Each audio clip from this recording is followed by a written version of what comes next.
暴雨倾盆的幼儿园门口，一个孩子突发高热惊厥，我作为老师跪在积水中紧急施救，却被他母亲撕扯着头发怒骂：就是你推倒了我儿子，你这个虐童的恶魔！监控拍下了全程，他却颠倒黑白，煽动舆论将我钉上耻辱柱，要么赔100万，要么身败名裂，滚出教育界。然而这句话毁掉的不是我的职业生涯，而是他攀附豪门的美梦。乌云压城，豆大的雨点砸在晨曦幼儿园的彩钢棚上，家长们撑着伞蜂拥而至，门口瞬间嘈杂混乱。我是沈晴，幼儿园的副园长，正撑着伞紧盯着每一个被接走的孩子。突然一声变了调的尖叫穿透雨幕，你怎么了？我循声望去，只见一个男孩倒在湿漉漉的水泥地上，小小的身体不受控制的剧烈抽搐，嘴角溢出白沫。我马上认出男孩犯了高热惊厥，黄金抢救时间只有几分钟，救人的本能压过了孕期的不适，我一个箭步冲了过去。让开！我低吼一声，拨开眼前慌里慌张的老师，然后迅速跪在冰冷的积水里，顾不得大衣浸透泥水。男孩四肢强直痉挛，我立刻将他的头偏向一侧，实施急救。他之前有没有发烧？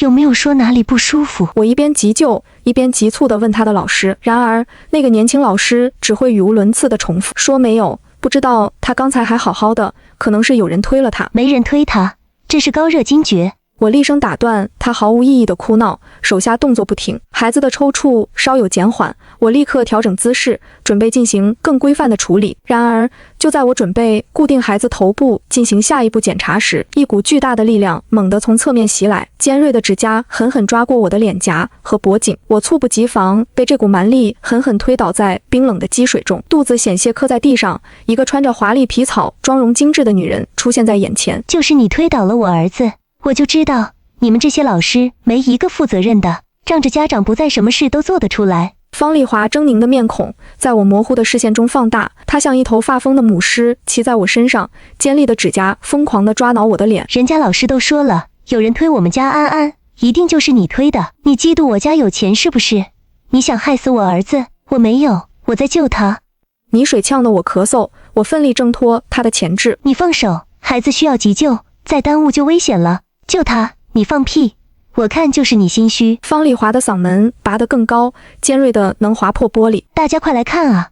晨曦幼儿园的老师打孩子了，他要害死我儿子啊！周围接孩子的家长瞬间围拢过来，手机镜头纷纷对准了我们。闻讯赶来的园长和保安试图拉开方丽华。冷静！我怎么冷静？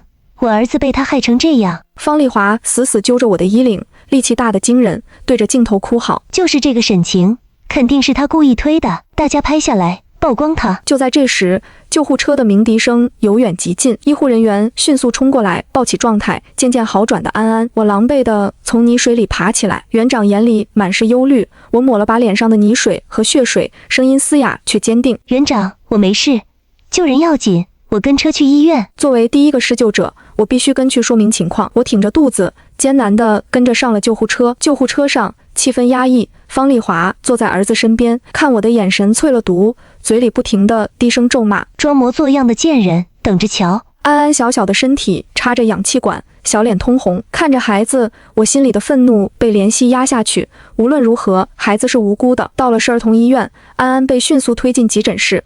方丽华像换了个人，对着闻讯赶来的几个扛着摄像机、拿着话筒的记者梨花带雨的控诉：就是这个幼儿园老师，今天故意把我儿子推倒在雨里，要不是我发现的早，我儿子就被他害死了。大家看看，他把我抓的。他撩起袖子，露出胳膊上几道浅浅的划痕，那分明是在泥地里拉扯时他自己不小心蹭的，却诬赖到我头上。晨曦幼儿园必须给我一个交代，这种禽兽不如的老师必须开除，坐牢。镜头瞬间对到我面前，刺眼的闪光灯让我头晕目眩。我没有，当时的情况有监控，幼儿园门口有监控。我试图辩解，声音却被方丽华更高的哭喊和记者七嘴八舌的追问淹没。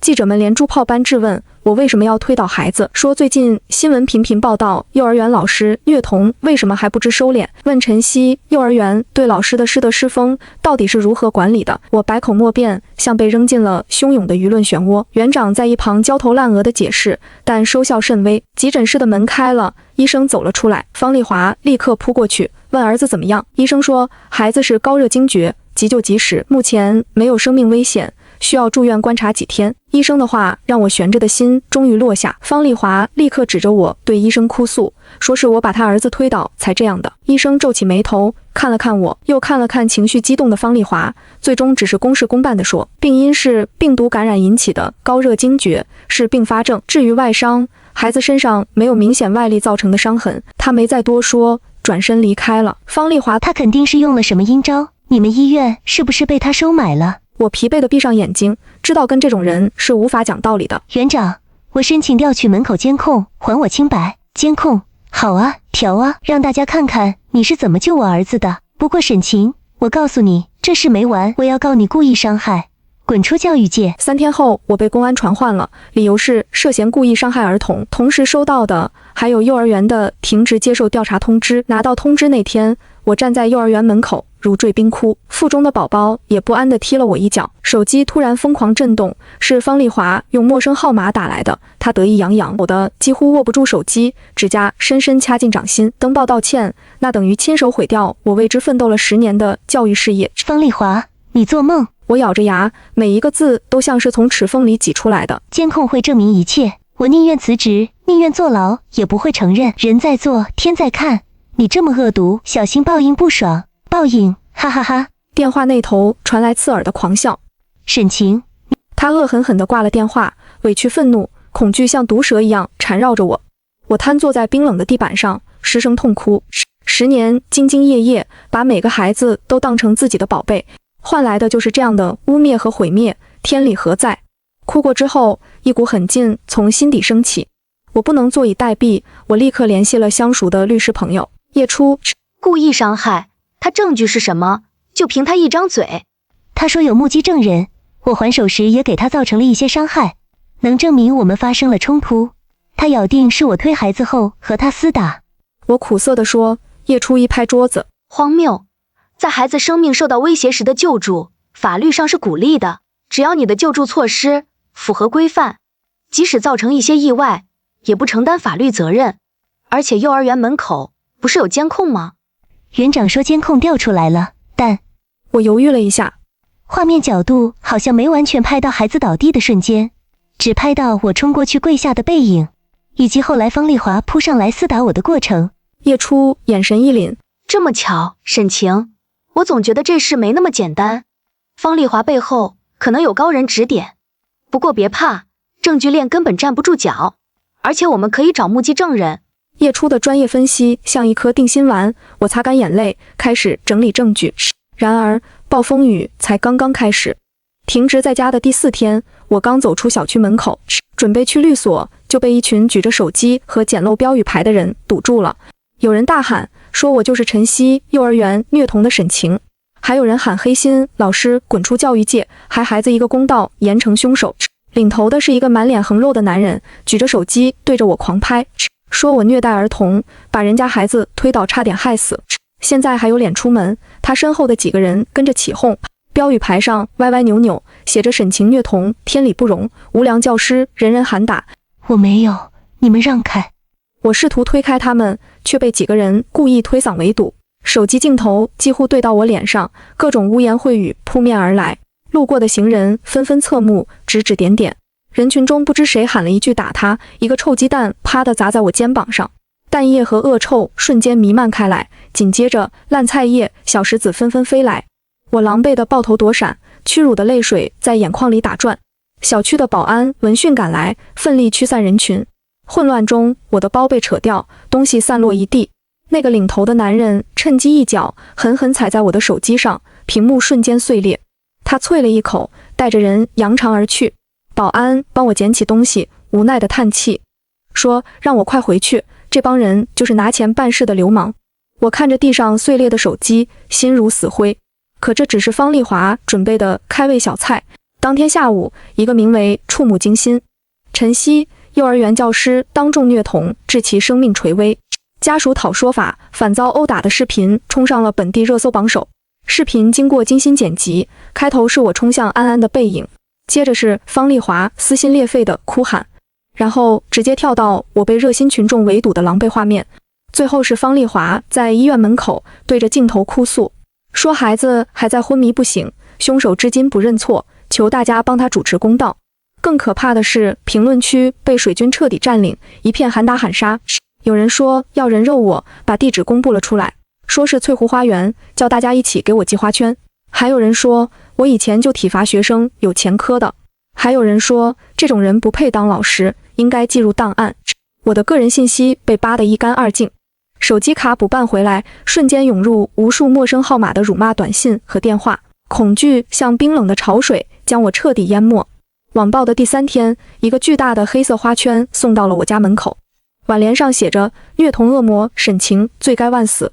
我双腿一软，靠着门框才没倒下。这不是威胁，这是赤裸裸的诅咒。眼泪无声的滚落，砸在微微隆起的腹部上。宝宝似乎感受到我的悲伤，又轻轻动了一下。别怕，宝宝。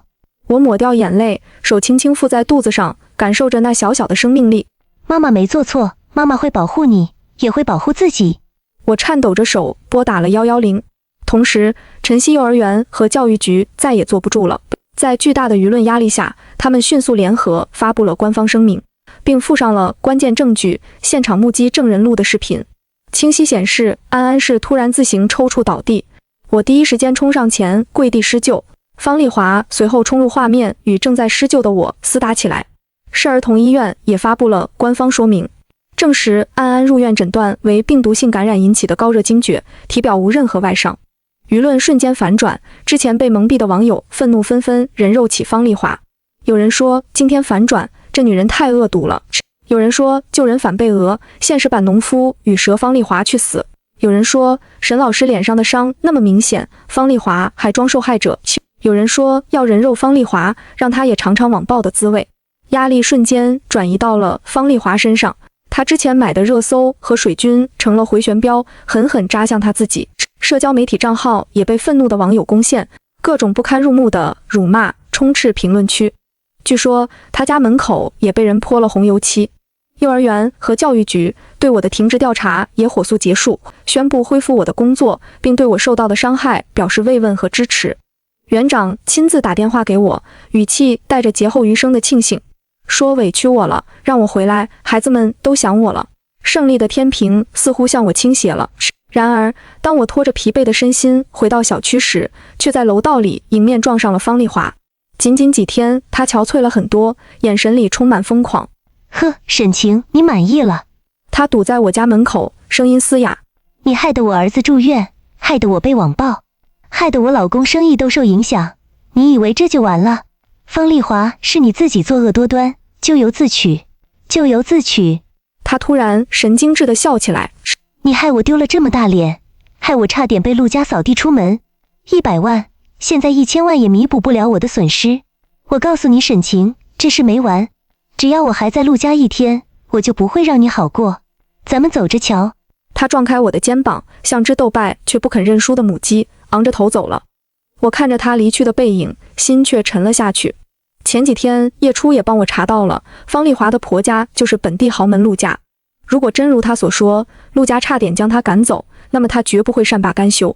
恢复上班后，我更加小心谨慎，唯恐再被人抓到一丝把柄。然而平静只持续了不到1周，方丽华的报复阴险而致命。这天下午，我正在帮孩子们收拾小书包，没留意到一个穿裙子的小身影悄悄出现在背后。坏女人，我被吓了一跳，肚子一抽，紧接着后背被什么东西狠狠砸了上来。我痛呼一声，画本上红了一片，像是一个大人和小孩双双躺在血泊中。我尖叫一声，巨大的恐惧和愤怒攫住了心脏。然而还没等我缓过来，园长脸色铁青地把我叫到办公室，把手机推到我面前。屏幕上是一个本地知名的八卦爆料号发的文章，标题耸人听闻：经最美教师人设崩塌，起底沈晴与多名男家长深夜密会，疑存不正当交易。文章内容极尽捕风捉影，知能事。贴了几张模糊的夜景照片，一张是我和一个男性家长在幼儿园门口谈笑风生，另一张是我下班后和一个男性朋友在小区门口告别。拍摄角度极其刁钻，看起来极尽暧昧。文字暗示我利用教师身份与有经济实力的男家长关系匪浅，甚至可能涉及权色交易。评论区再次被水军引导。有人说难怪能这么快洗白，原来是睡出来的。有人说他年纪轻轻就当上副园长，只要腿肯张开，一切皆有可能。还有人说，这种人当老师不怕教坏孩子。园长满脸为难，说教育局领导电话直接打到他这里了，影响太恶劣了。现在家长们群里都炸锅了，好几个家长要求给孩子转班。我气得浑身发抖，手脚冰凉。又是方丽华，这种下三滥的造谣手段比直接的污蔑更恶毒。他摧毁的是我的个人名誉。园长，这都是污蔑。照片里的男人，一个是李思琪的爸爸，那天他加班晚接孩子，我们只是正常交接。另一个是我朋友的老公，顺路送我回家。我有聊天记录可以证明。我急切地辩解，园长打断我，叹了口气，说他相信我，但现在的问题是舆论压力太大了，对方明显是有备而来，专挑这种说不清道不明的事情下手。教育局的意思是为了平息舆论，恐怕我得暂时回家休息一段时间。又是停职，这次的理由更充分，不是能力问题，而是作风问题。在讲究师德的教师行业，这种污名一旦沾上，几乎等于职业生涯的终结。方丽华这招是要彻底断我的根。我失魂落魄地走出园长办公室，感觉天旋地转。同事们投来的目光充满了复杂的同情和探究，像针一样扎在我身上。手机在口袋里疯狂震动，是妈妈打来的，声音带着哭腔。问网上说的是怎么回事，说爸爸气得血压都高了，亲戚朋友都打电话来问。家也因为我不得安宁。我靠在冰冷的墙壁上，指甲深深陷入掌心，疼痛让我保持一丝清醒。方丽华，好，很好，你不仁就别怪我不义。你想毁了我，那我就掀了你的老巢，看看你处心积虑攀附的豪门容不容得下你这颗毒瘤。我主动向幼儿园提出了无限期休假申请，表面上是迫于压力，实则是为了腾出手，全力对付方丽华。我动用了所有能用的关系，甚至花了积攒的大半积蓄，请了专业的调查人员老赵，目标只有一个，调查方丽华。让人意外的是，老赵的效率高得惊人。1周后，在一家隐秘的咖啡馆角落，他递给我一个厚厚的文件袋。我深吸一口气，打开了文件袋。原来方丽华根本不是什么名媛，出身普通，甚至有些不堪。早年混迹于夜场，作风豪放，情史混乱，能攀上陆家，靠的是奉子成婚。而陆正阳只是个能力平平的二世祖，在陆家他的地位极其尴尬，唯一的护身符和筹码就是儿子陆安宇这个长孙。难怪他如此害怕安安出事，原来是怕到手的富贵跑了。可是我仍然觉得有些奇怪，如果只是为了安安，方丽华的所作所为似乎说不通。造谣我伤害儿童，又造谣我和多个男人有不正当关系，怎么看都是想直接毁了我的名誉，或者说直接毁了我的人生。那个下雨天不过是我们第一次见面，他却像与我有深仇大恨一般。还有没有方丽华更多的信息？老赵摇摇头，说她的底细已经起得干干净净了，看起来就像个疯女人。不过她觉得她的老公陆正阳有些奇怪，我有些诧异。哪里奇怪？老赵指着资料中那个西装革履的男人，说陆正阳这个人表面正经，背地里风流成性，包养了至少6个情妇。据他调查，陆正阳已经有半年不回家住了，根本没把方丽华放在眼里。可是最近不知道怎么回事，陆正阳经常回家，而且还陪方丽华逛街，简直像换了一个人。我仔细思索片刻，冷笑一声：老赵，你把陆正阳经常去的地址给我。机会比预想的来得更快。老赵的消息很准，周3晚上，陆正阳果然又去了夜色阑珊。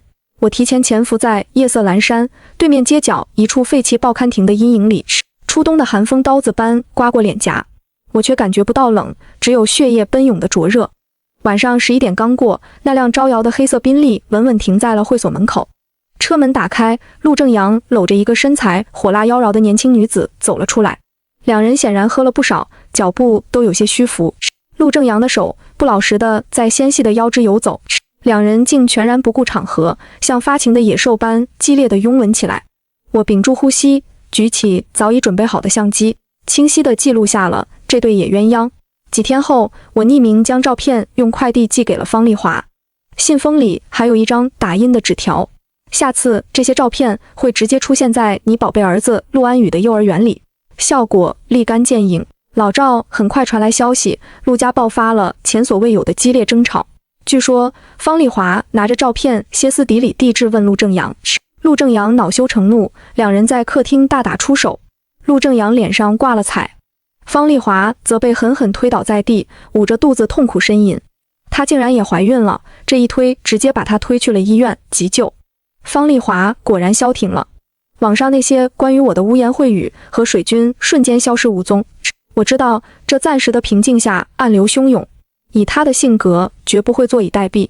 果然，一个周末的午后，门铃被按响，我警惕地走到门后，猫眼里他显然精心收拾过，虽然脸色依旧憔悴，但妆容得体。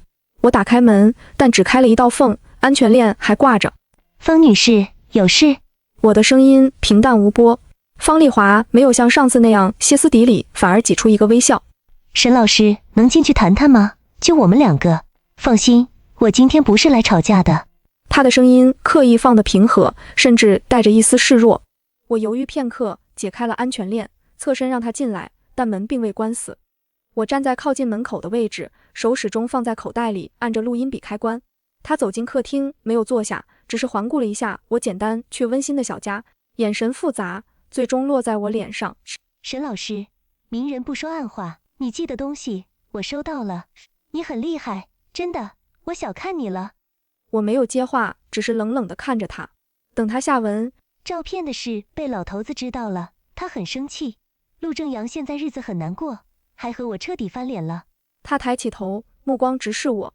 我知道你恨我，想报复我，我也承认之前的事是我做的过分了，我道歉。这突如其来的道歉，非但没有让我放松，反而更加警惕。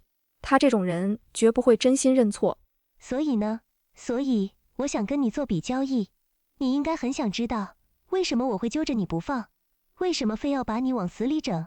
仅仅因为那天的误会？不，没那么简单。我的心跳漏了一拍，面上依旧不动声色。沈老师，你挡了别人的路，成了别人的眼中钉，你自己都不爱一个人，我只是被人当枪使了。谁？我的声音依旧平稳，但手心微微出汗。方丽华眼中闪过一丝金光，像是鱼儿终于咬钩。我可以告诉你真正的幕后黑手是谁，以及他为什么要对付你。这个信息绝对值得你手上的那些东西。他意有所指。只要你把那些照片的原件给我，并且保证不再追查，不再威胁安安，我就把我知道的一切原原本本告诉你，甚至我还可以帮你反将他一军。我沉默着，大脑飞速运转。如果是真的，这个信息确实价值巨大，但我能相信他吗？就在方丽华等待我答复的关键时刻，砰一声巨响，我家的房门被一股巨大的力量从外面猛地撞开，双目赤红的陆正阳如同失控的野兽般冲了进来。贱人，你敢！陆正阳发出一声狂吼，目标不是方丽华，而是我。蒲扇般的大手带着风声而来，他眼中是纯粹的杀意。这突如其来的袭击完全出乎意料，求生的本能让我下意识地向旁边猛扑躲闪。陆正阳扑了个空，巨大的惯性让他撞在了客厅的茶几上，玻璃杯哗啦啦碎了一地。但他立刻转身，再次凶神恶煞地向我扑来，嘴里发出野兽般的低吼。我肚子一抽一抽的疼痛，电光火石之间，我指着门的方向：安妈，快去报警！我答应你的交易了。正悄悄往门外走的方丽华吓了一跳。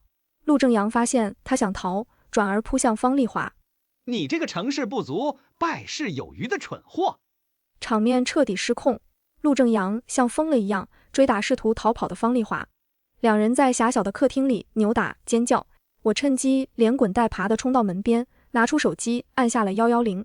警笛声由远及近，划破了小区的宁静。警察和物业人员几乎同时赶到，眼前的景象让他们也倒吸一口凉气。方丽华下身黑色血迹蔓延，而陆正阳还在发狂般厮打他。几名警察迅速上前，费了不小的力气才将两人分开。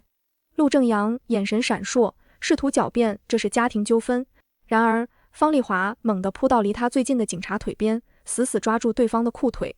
警察同志，陆正阳他不是人，他看中了幼儿园那块地皮，想搞开发。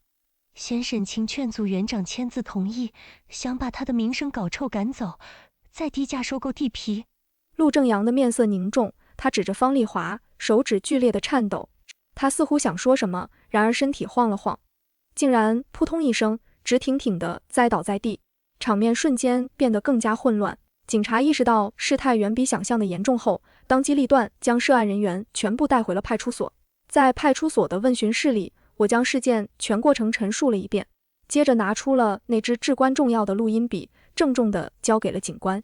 警察同志，这是我录下的陆正阳和方丽华互相指控的录音。我怀疑他们对我的诬告陷害、煽动网暴等行为是涉及商业利益的恶意打压，恳请警方务必彻查清楚。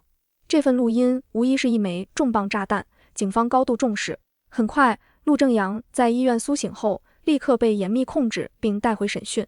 墙倒，众人推，陆正阳的助理和情人在警方强大的心理攻势下率先崩溃，不禁交代了陆正阳指使助理买水军，还爆出公司做假账、挪用公款的事。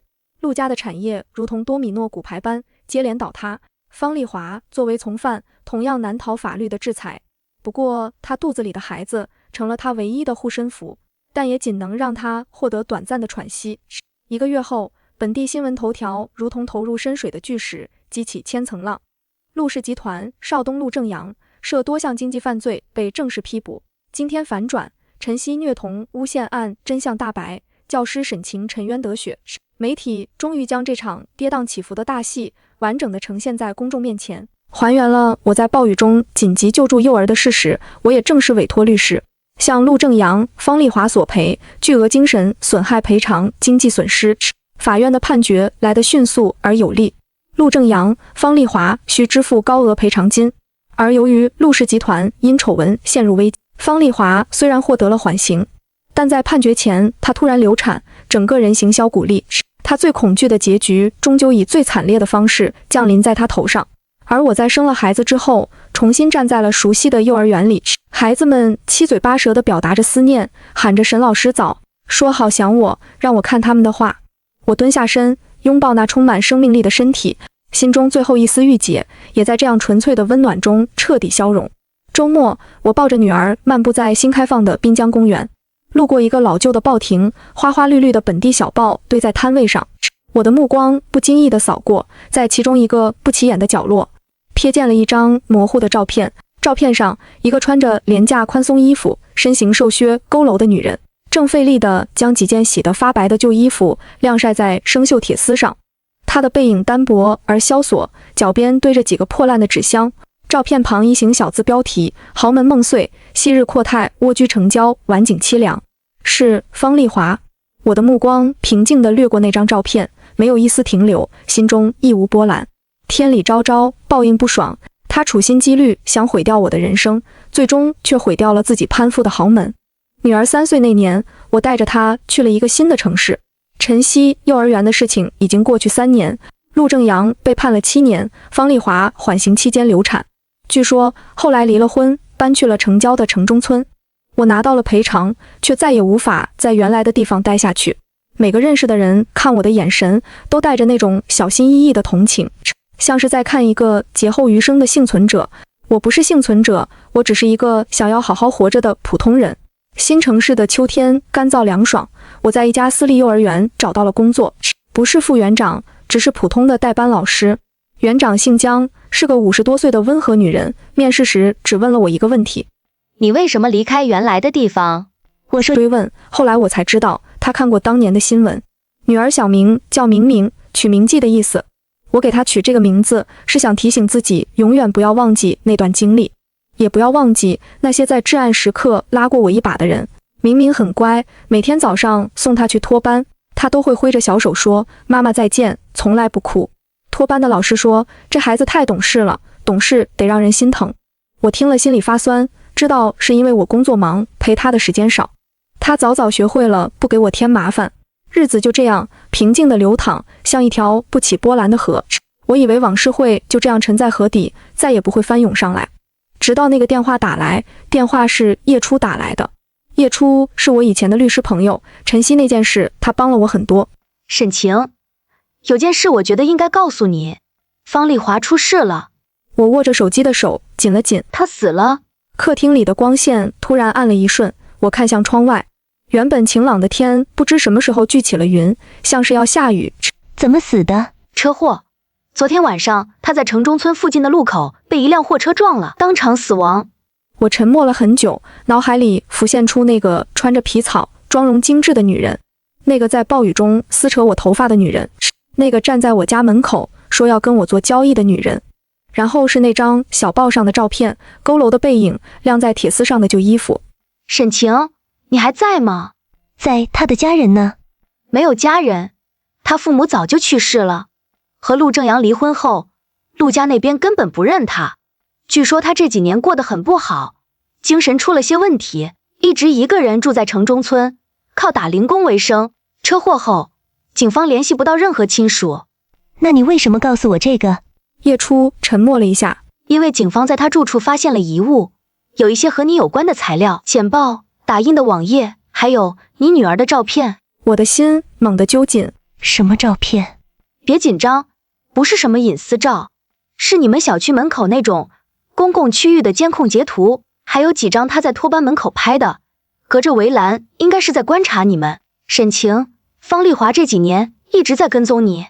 窗外的云压得更低了，像要坠下来。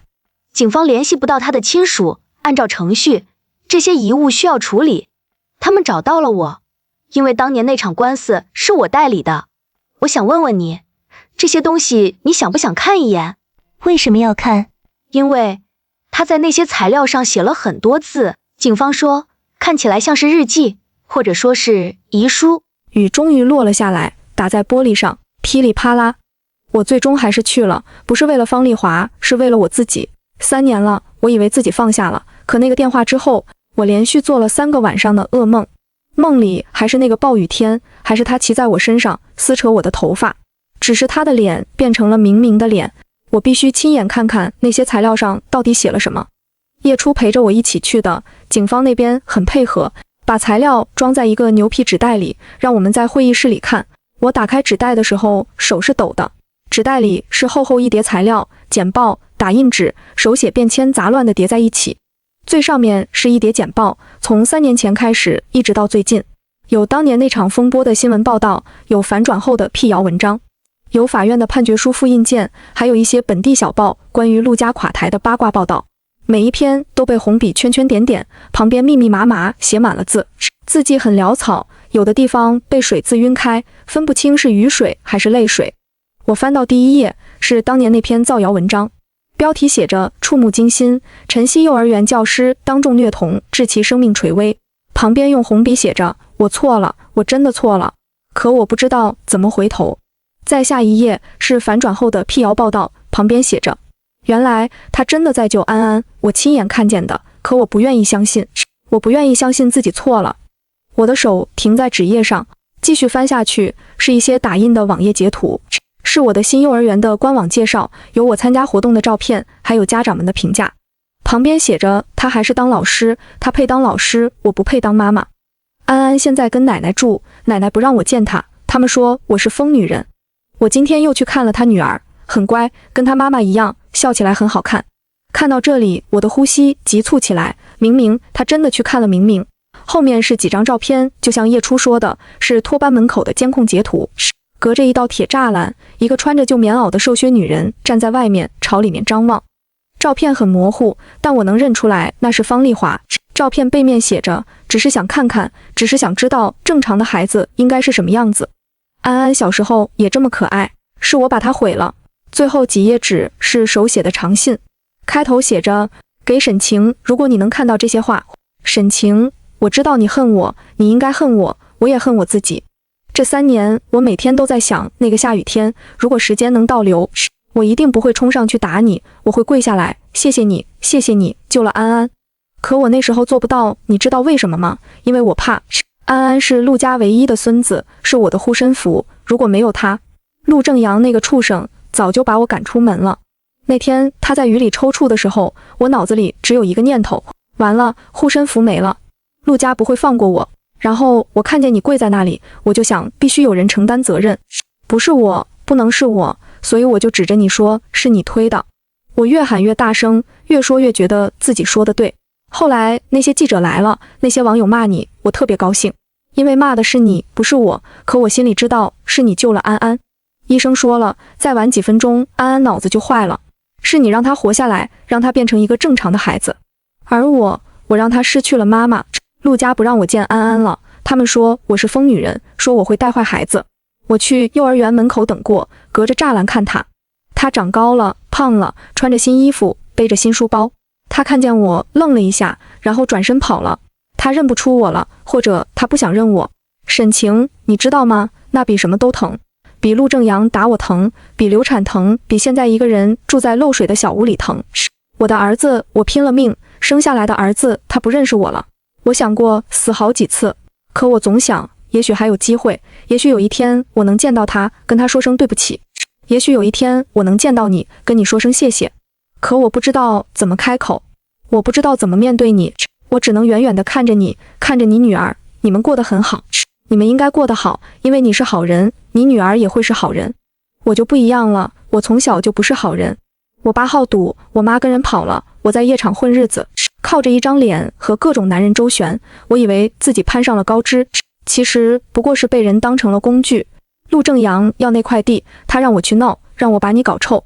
他说只要事成了就给我买包，给我钱，让我在陆家站稳脚跟。我信了，我居然信了。直到那天在你家，他说漏了嘴，我才知道从头到尾我就是个棋子，连安安生病都是他安排好的。我不知道，我不敢想。那天我从你家出来，流产了，躺在医院里，血流了一床。护士问我家属呢，我说没有家属。那一刻，我突然想明白了一件事，我这辈子从来没有为自己活过。我总是在讨好人，依附人，被人当枪使。我以为那是聪明，其实是蠢。如果还有下辈子，我想像你一样，做一个好人，做一个能被人记住的好人。可我没有下辈子了。沈晴，这些话我写了好久，写停停，不敢寄出去。今天终于下定决心写完，因为我觉得自己撑不了多久了。那个路口，那辆货车，我想了很久了。你不用原谅我，我也不配，只是想说一声对不起，还有谢谢，谢谢你救了安安。落款没有日期，最后一行字歪歪扭扭，像是写的时候手在抖。会议室里很安静，叶初不知道什么时候出去了，只剩下我一个人。我盯着那封信看了很久，久到窗外的天色暗下来，久到走廊里传来下班的人声。然后我翻到了纸袋，最底下是一个透明的证物袋，里面装着一个小小的布包，旧的，洗得发白，针脚歪歪扭扭，像是手工缝的。袋口系着一根红绳，绳上挂着一块塑料牌，上面写着2个字：安安。是那种医院里挂在婴儿床头的名牌。我把布包翻过来，看见背面绣着一行小字，用红线绣的，歪歪扭扭。妈妈永远爱你。眼泪砸下来的时候，我才发现自己哭了。3年了，我以为自己早就不恨他了。可看到这封信之前，我心里始终有一块地方是留给恨的。我恨他毁了我的生活，恨他让我和明明担惊受怕，恨他让那些陌生人把花圈送到我家门口。可现在呢，我不知道该怎么形容这种感觉，就像是一直攥紧的拳头突然松开了。松开不是因为原谅，而是因为发现拳头攥着的那团空气早就散了。方丽华是个坏人吗？是他造谣，他诬陷他雇水军网暴我，他让李思琪拿画本砸我，他想毁掉我的人生，那些事都是真的，他做过，他认了。可他也是个可怜人，一个从小没人爱，长大了也不会爱人的人。他把所有的希望寄托在儿子身上，把儿子当成护身符，最后失去了儿子。他想讨好陆家，想攀附豪门，最后被豪门当成弃子。他这辈子从来没有为自己活过一天。他唯一为自己做的决定是走向那辆货车。我把布包放回纸袋，擦干眼泪，走出会议室。叶初在走廊尽头等我，看见我出来，他没说话，只是递过来一张纸巾。这些材料我能不能保留？按理说不行，这是证物。不过方丽华没有亲属，案子也结了，我可以帮你申请一下，你想留着吗？不是留着，我想寄给一个人。谁？安安。陆安宇现在住在城郊的一栋别墅里，和他奶奶一起。陆家虽然垮了，但瘦死的骆驼比马大。老太太手里还有些产业，足够把他养大。我去找他的那天，又是一个下雨天。出租车停在别墅门口，我撑着伞站在铁门前，看着里面那栋3层小楼，楼前有个小花园，一个男孩蹲在花坛边，不知道在干什么。保安把我拦住了，我报了自己的名字，说想见陆安宇。保安打电话进去，过了很久，一个穿着考究的老太太撑着伞走了出来，是陆正阳的母亲陆安宇的奶奶。他老了，头发全白了，脸上却还是那副拒人千里的表情。他隔着铁门看着我，眼神冷得像这秋雨，问我来干什么。我把纸袋递过去，隔着铁门的缝隙。这是方丽华的遗物，警方联系不到家属，我想安安应该看看。老太太没有接，她盯着那个纸袋，像是盯着什么脏东西。她说那个女人害得她儿子坐牢，害得陆家家破人亡。问她还有什么资格让安安看她的东西？她毕竟是安安的妈妈。老太太冷笑一声，说她配吗？说她要是真把安安当儿子，就不该做那些事。安安现在过得很好，不需要知道这些。她把纸袋推回来，说让我拿走，就当她没来过，就当她从来没生过这个孩子。我看着她的眼睛，那里面没有一丝松动。我知道说什么都没用。我转身离开，走出几步，又停下来，回头看了一眼。花坛边的男孩不知道什么时候站了起来，正朝这边看。雨幕模糊了他的脸，但我能感觉到他在看我，或者说他在看我手里的纸袋。我犹豫了一下，把纸袋放在铁门旁边的一个石墩上，用一块石头压住，然后转身上了出租车。车子发动的时候，我从后视镜里看见那个男孩跑过来了。他蹲在石墩边，拿起那个纸袋，抬头朝我这边看。我看不清他的表情，但我看见他没有把纸袋扔掉，而是抱在怀里，转身跑回了屋里。1个月后，我收到了一封信，信封上没写寄件人地址，但邮戳是本地的。打开来，里面是一张折叠的纸，孩子歪歪扭扭的铅笔字：沈老师，我叫陆安宇，你可能不记得我了，但妈妈说过是你救了我。奶奶把妈妈的东西给我了，我看了那个布包，上面的字是我小时候妈妈绣的。奶奶说她绣了好久，手都被针扎破了。我不知道妈妈去了哪里，奶奶说她去很远的地方了，再也不回来，但我知道她死了。电视上说死了就是再也见不到了。我把布包放在枕头下面，每天晚上睡觉的时候，我都会摸一下，这样就像妈妈还在。沈老师，谢谢你把这个给我，也谢谢你救了我。我以后也要当老师，像你一样帮助别的小朋友。安安。信纸下面还有一行小字，写得歪歪扭扭，像是后来又加上去的。对了，我那天看见你了，你长得很像妈妈以前给我看的照片，妈妈照片上的你比电视上的好看。我把信纸折好，放在抽屉最深处。那天晚上我躺在床上，明明睡在我旁边，小小的身子蜷成一团，呼吸均匀。我看着他，突然想起方丽华信里的一句话：你女儿很乖，跟她妈妈一样。他羡慕我，羡慕我活得堂堂正正，羡慕我可以光明正大的爱女儿，羡慕女儿会记得我。而我呢，我有什么资格恨他？他做了坏事，也付出了代价，他毁了我一段时间，也毁了自己一辈子。现在我站在阳光下，他躺在地下，谁更可怜？我不知道，我只知道从那封信之后，我再也没有做过那个噩梦。转眼又是2年，明明上小学了，我换了份工作，在一家教育公益组织做事，专门帮助那些有心理创伤的孩子。这份工作挣得不多，但做得很踏实。有一天，组织里来了个实习生，是个高高瘦瘦的男孩，戴着眼镜，话不多，做事很认真。他负责整理资料，帮我给孩子们准备活动材料。第一次见面，他看着我，愣了好几秒。怎么了？他低下头，耳根有些红。没什么，沈老师，我叫陆安宇。我手里的文件夹差点掉在地上。5年了，当年那个在暴雨中抽搐的孩子，那个被我救回来的孩子，已经长这么大了。他不再是那个小小的脆弱的身体，而是一个快和我一样高的少年。他看着我，眼睛里有一种说不清的东西，不是恨，不是感激，是一种很复杂的，像是想确认什么的光。你……我张了张嘴，不知道说什么好。奶奶去年去世了，我一个人住，高3了，想来这里做点事。为什么来这里？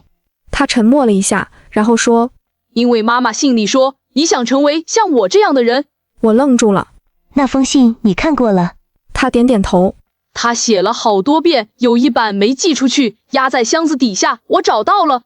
我不知道该说什么，窗外的阳光落在他年轻的脸上，他的眼睛很亮，像每一个17岁的少年，却又比别人多了些什么。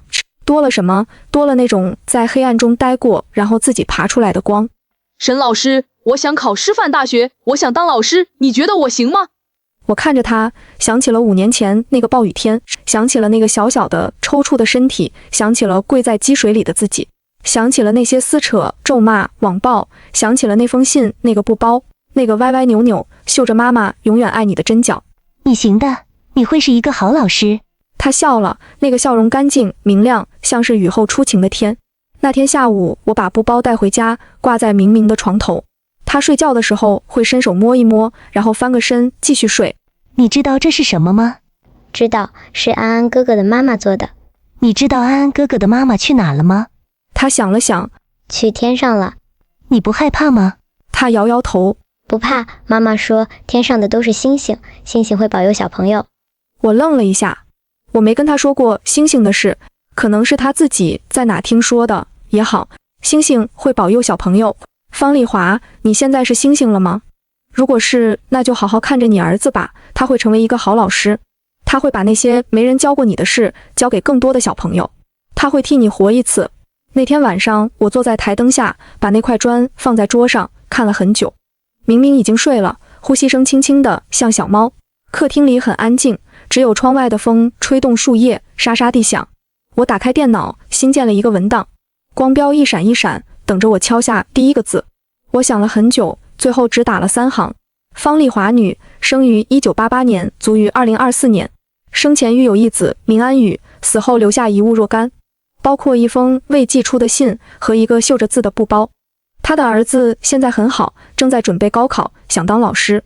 打完这3行，我停下来，还要写什么？写他做过的事，写他造的孽，写他最后几年的凄凉，写他走向那辆货车时的绝望。也许要写，但我不想写。我关掉文档，打开浏览器，在搜索框里输入陆安宇。没有，这孩子很低调，网上什么也没有。他奶奶把他保护得很好，没让记者拍到过。我知道他现在在哪里，但我不说，这是他的人生，应该由他自己决定要不要让人知道。我又输入沈晴，出来的结果让我愣住。第一条就是我当年那件事的百科词条，详细记录了从暴雨天到法院判决的全过程。我往下翻，翻到评论区，发现最新的一条评论是今天发的。我是陆安宇，沈老师救了我，他不是坏人。我妈也不是坏人，我妈只是做错了事，然后用自己的方式赎罪了。我希望大家不要再骂他们，他们一个是救我的人，一个是生我的人，都值得被记住。我盯着这条评论，眼眶发酸。这孩子什么时候发的？我想给他打个电话，但看了看时间，已经快12点了，他明天还要上课。算了，明天再说。第二天一早，我到办公室的时候，看见陆安宇已经在了。他坐在电脑前，不知道在忙什么。昨晚那条评论是你发的？他抬起头，脸微微红了一下。我睡不着，就想说点什么。为什么说那些？他想了想，因为我觉得应该有人帮他说句话。我妈不是坏人，她只是不会爱。她没人教过她怎么爱，她从小到大没人爱过她。我看着他，突然有点明白他为什么想来这里实习了。他不是为了我，他是为了他妈，他想离那段往事近一点，想弄明白他妈为什么会变成那样，想弄明白自己会不会也变成那样。你不一样。什么不一样？你有人爱，你奶奶爱你，你妈她也爱你，只是她不知道怎么爱。现在你也知道了，爱是什么样子。他低下头没说话，过了好一会儿，他抬起头，眼中泛着水光，但没哭。沈老师，我考上师范大学了。真的？什么时候的事？昨天刚收到通知，我第1志愿录取了。我看着他，忍不住笑了。这孩子笑起来真好看，眼睛弯弯的，像2道月牙。好得很，以后就是同行了。他使劲点头，然后从书包里掏出一个东西递给我，是那个布包，旧旧的，洗得发白，针脚歪歪扭扭，红绳上挂着安安的塑料牌。这个我想送给明明。我愣了一下。为什么？因为这是我妈留给我的唯一的东西，我想把它送给一个小朋友，让他替我妈保佑。我妈如果在天上看见，应该会高兴。我接过那个布包，沉甸甸的，不是重视那些看不见的东西。明明会喜欢的。他笑了。窗外阳光正好，我看着他年轻的脸，突然想，也许这就是轮回。30年前，他妈在夜场里虚度青春，不知道什么是爱。30年后，他在阳光下走向未来，学会了爱。学会了原谅，学会了把痛苦变成力量。他妈做不到的事，他替他做到了，这就是最好的回答。周末我去看了一个地方，城郊那片城中村快要拆了，到处是拆迁的标语和断壁残垣。我找到方丽华住过的那间小屋，门锁着，窗户上贴着封条，透过缝隙往里看，里面空空荡荡，只剩下一张木板床，一个破柜子，墙上还贴着一张纸，被雨水泡得发黄，上面的字迹模糊不清。安安，妈妈想你。我在门口站了很久，离开的时候，我在拆迁废墟里捡了一块砖，普通的红砖，沾着泥，裂了一道缝。不知道为什么，我想把它带回去。妈妈，这是什么？一块砖。为什么要捡砖？我想了想，因为有人用它盖过房子，虽然房子塌了，但砖还在。明明不懂，但也没再问。他把砖拿过去，翻来覆去的看。妈妈，这个砖上有字。我接过来一看，砖的背面真的刻着字，很浅，像是用钉子划的。对不起，谢谢你，是他的字迹，歪歪扭扭，和他信上的一模一样。我攥着那块砖，抬头看天，天很蓝，云很白，阳光很好。远处传来推土机的轰鸣声，城中村在一点点消失，新的楼会在这里盖起来，新的生活会开始。我低头看着那块砖，看了很久，然后我把它放进了包里。有些东西应该留着，不是为了恨，是为了记住。记住一个人可以坏到什么程度，又可以惨到什么程度。记住一个人做了错事，就再也没有机会回头。也记住，在那个暴雨天，有一双手曾经试图救人，而那双手是我的。明明拉着我的手往前走，小小的步子走得很快。他突然抬起头问我：妈妈，你为什么要当老师？我低头看着他，想了想，因为有人需要妈妈。谁需要？很多很多人，像你这么大的，像你以后那么大的，都需要。明明点点头，好像懂了。走过拆迁的工地，走过扬起的尘土，走到大路上，阳光洒下来，把我们的影子拉得很长。我想起方丽华信里最后那句话，如果还有下辈子，我想像你一样，做一个好人，做一个能被人记住的好人。他没有下辈子了，但我有，安安也有，明明也有。我们好好活着，好好做人，好好爱那些需要爱的人。这就是对他的回答。